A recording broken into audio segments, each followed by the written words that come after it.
Siapa yang masih berpikir bahwa rokok itu berbahaya? Enggak ya guys ya, rokok itu tidak pernah berbahaya. Kenapa? Rokok ini salah satu penunjang ekonomi Indonesia yang terbesar.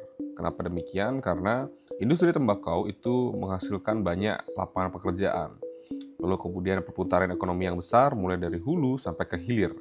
Mulai dari petani sampai pengusaha besar yang ada di Indonesia. Maka itu semua dirasakan oleh seluruh penduduk yang ada di industri rokok ini. Maka perputaran ekonomi itu begitu besar yang ada di sana. Bahkan dari warung Madura, lalu kemudian di warung-warung kecil sampai rokok ketengan itu dijual. Maka ini berdampak signifikan sekali dalam ekonomi Indonesia. Terlebih dari kalian yang mengkonsumsi rokok. Kenapa kemudian rokok itu ada kampanye-kampanye negatifnya? Berhenti merokok, stop merokok, dan sebagainya. Itu adalah upaya dari yang dimaksud adalah mematikan pasar yang ada di Indonesia. Seluruh negara berkembang itu dilakukan sendiri oleh negara maju.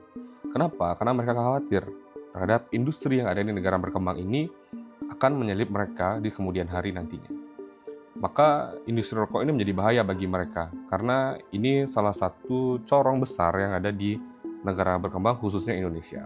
Dan itu semua bohong. Apa yang aku katakan tadi itu semua bohong. Itu adalah bentuk bagaimana kemudian kita menggiring sebuah opini. Kalau opini tadi yang aku lontarkan itu aku terus ulang-ulang selama 15 kali di video yang berbeda-beda, lalu kemudian di waktu yang berbeda-beda, dan kemudian apalagi itu FYP, itu akan membuat suatu pola sesat pikir. Maka kemudian itu akan membentuk suatu pola bahwa yang tidak merokok jadi bisa merokok, yang sudah berhenti merokok kembali merokok, yang sudah merokok lebih banyak lagi. Maka ini yang aku maksud akan pentingnya yang dinamakan komunikasi dari pejabat publik maupun siapapun.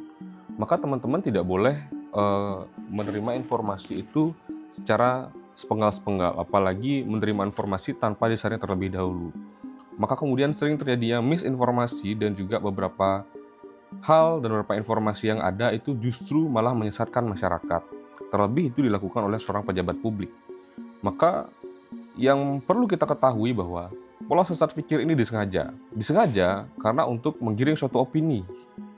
Itu yang menyesatkan masyarakat. Suatu kebohongan itu ketika dikatakan berulang-ulang kali secara terus-menerus itu akan menjadi sebuah kebenaran. Di Bali itu terjadi seperti itu. Pola-pola sesat pikir, lalu kemudian informasi salah yang disengaja, lalu kemudian penyesatan secara sengaja itu biasa terjadi.